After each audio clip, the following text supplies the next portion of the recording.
여러분은 무라하지부라는 말을 알고 계시나요? 무라하지부란 일본의 오래된 형벌 중 하나인데요.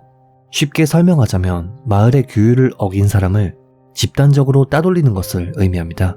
오늘 소개해드릴 사건은 현대까지 남아있던 무라하지부의 피해자가 저지른 사건에 관한 이야기입니다. 이 남성의 이름은 오카자키 마사토. 누나 3명과 여동생 1명을 둔 7인 가족의 일원이었던 그는 다른 일본인들과 조금 달랐습니다. 바로 그의 부모님이 두 분 다 한일 혼혈이었기 때문인데요. 이러한 탓에 오카자키는 어릴 적부터 조센징이라며 놀림받기 일쑤였고, 심지어 부모님 두 분은 함께 살고 있었음에도 법적으로는 부부가 아니었던 데다 어머니는 문맹이었다고 합니다. 그의 가정환경은 여러모로 최악이었습니다. 그의 집은 집세 1만엔 정도의 폐가에 가까운 집이었으며 욕조도 화장실도 없는 낡디 낡은 집이었다고 하는데요. 오카자키의 부모님은 일은 열심히 했지만 부부 사이는 무척 나빴다고 합니다. 아버지에겐 불륜녀가 있었고 어머니는 아이들에겐 전혀 관심이 없었죠. 그러다 보니 가족 식사라는 건 없었고, 큰 누나가 식사를 차리면 동생들은 배가 고플 때 알아서 밥을 덜어먹곤 했다고 합니다. 하지만 오카자키를 삐뚤어지게 한 것은 가정환경뿐만이 아니었습니다. 오카자키가 살던 곳은 현재는 사라진 시골 마을인 스키가세무라였습니다. 그리고 이 폐쇄적인 마을엔 한 가지 낡은 관습이 있었는데요. 바로 요리키라는 제도였습니다. 사전에 적힌 요리키와 한자는 같지만 의미는 다소 다른데요. 쉽게 말하자면 마을의 구성원으로 인정받는 걸로 이해하시면 됩니다. 이 제도 내에서 마을의 구성원으로 인정받게 되면 관혼상제는 물론 세금 신고 같은 행정 서비스부터 마을 축제나 공공시설 이용까지 다양한 혜택을 받을 수 있는데요. 오카자키의 부모님은 약 30년 정도 전부터 이 마을에 살았지만 마을의 구성원으로 인정받지 못했습니다. 그리고 요리키 제도 내에서 마을의 구성원으로 인정받지 못하는 경우엔 앞서 말씀드린 집단적 따돌림, 즉 무라하지부를 당하게 되죠. 이렇게 집단적으로 따돌림을 당함에도 불구하고 정작 마을 안에서 일어나는 공동노동 강제 참여는 물론 공사용 부담금 등은 전부 받아갔다고 합니다. 즉 오카자키는 어릴 적부터 조센징이라 놀림받는 것은 물론 마을 단위로 집단적인 따돌림을 당하며 성장했던 것이죠. 이러한 환경에서 성장한 오카자키가 초등학교 3학년생이었을 무렵 마을 회관에 큰 화재가 발생했다고 하는데요. 방화의 범인이 누구인지 밝혀지진 않았음에도 마을 사람들은 오카자키를 가장 먼저 의심했다고 합니다. 게다가 이후로도 도난이나 훼손 같은 자잘한 사건이 발생하면 가장 먼저 오카자키를 의심했다고 하는데요. 그러다 보니 마을 주민들은 아이들에게 오카자키랑 놀지 마라, 오카자키에게 가까이 가지 마라 라는 등의 말을 했다고 하네요. 결국 중학교 무렵 즈음엔 그에겐 친구도 한 명 없었고 학교에 흥미를 잃은 오카자키는 등교를 거부하게 됩니다.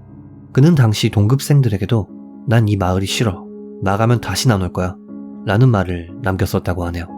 어찌저찌 중학교를 졸업한 그는 나라현의 한 측량사무소에서 아르바이트를 시작했고 이후엔 오사카의 한 전문학교에 입학했지만 중퇴했다고 하는데요. 중퇴 후엔 오사카나 도쿄 등에서 견습 요리사로 일을 했지만 그만두었고 결국 그렇게 싫어하던 마을로 다시 돌아오게 되었다고 합니다. 이후 그는 경비원이나 토목 작업원은 물론 친척의 회사에서 일했지만 잦은 지각과 더불어 근무 태도가 불성실했기에 이마저도 그만둔 후 무직인 상태로 게임에 빠져 지냈다고 하는데요. 다만 그간 모아둔 돈은 꽤 많았던 모양인지 일을 그만둔 후에는 자동차를 구매했다고 합니다. 그리고 문제의 그날이 다가옵니다. 1997년 5월 4일 스키가세무라의 한 시골길, 운전을 하던 오카자키의 눈에 한 여학생이 들어옵니다. 그녀는 탁구 대회를 끝마치고 집으로 돌아가던 A양이었는데요. 당시 시골 마을에선 차를 태워주는 일이 흔히 있었던 데다 날씨도 더웠기에 오카자키는 친절한 마음에 차를 세운 후 태워줄까? 라고 말을 걸었는데요. 문제는 A양이 오카자키의 이 말을 아예 무시했던 것입니다. 자신의 말을 들은 채도 하지 않은 것에 분노한 오카자키는 이 순간 그간 마을 사람들에게 당한 차별과 무시를 떠올렸다고 합니다. 이윽고 분노에 휩싸인 그는 오카자키를 무시한 채 앞으로 걸어가던 A양을 시속 30km의 속도로 배후에서 들이받아 버렸습니다. 상대적으로 속도가 빠르지 않았기에 A양은 부상은 입었지만 살아있었는데요. 오카자키는 A양을 보며 병원에 데려가야겠다고 생각했습니다. 하지만 문득 한 가지 생각이 그의 뇌리를 스치죠. 이 사실이 밝혀진다면 우리 가족은 마을에서 살지 못하게 되는데 어쩌지? 그래, 죽인 다음 숨겨버리자. 이후 오카자키는 A양을 차의 뒷좌석에 태운 후 미에현의 산으로 이동했고 큰 돌로 머리를 내려쳐 목숨을 빼앗았다고 합니다. 한편 시간이 지나도 A양이 집에 돌아오지 않자 그녀의 가족은 경찰에 신고를 하는 것은 물론 마을 사람들과 함께 일대를 수색하기 시작했다고 하는데요. 이때 이미 살인을 마치고 귀가한 오카자키는 아무 일 없었다는 듯 마을 주민들의 수색을 도왔다고 합니다. 한편 경찰은 한 도로변에서 A양의 신발을 발견했고 현장 근처의 가드레일에선 A양의 혈흔이 소량 발견되었습니다. 또한 도로엔 급정거한 타이어 흔적이 있었다고 하는데요. 상황이 이쯤 되자 경찰은 A양이 사건에 휘말렸을 가능성이 높다고 보고 마을 사람들을 하나씩 조사하기 시작했습니다. 그리고 이 과정에서 오카자키가 용의선상에 오르게 되었죠. 한편 매스컴도 이 사실을 알았기에 당시 오카자키에게 인터뷰를 요청했는데요.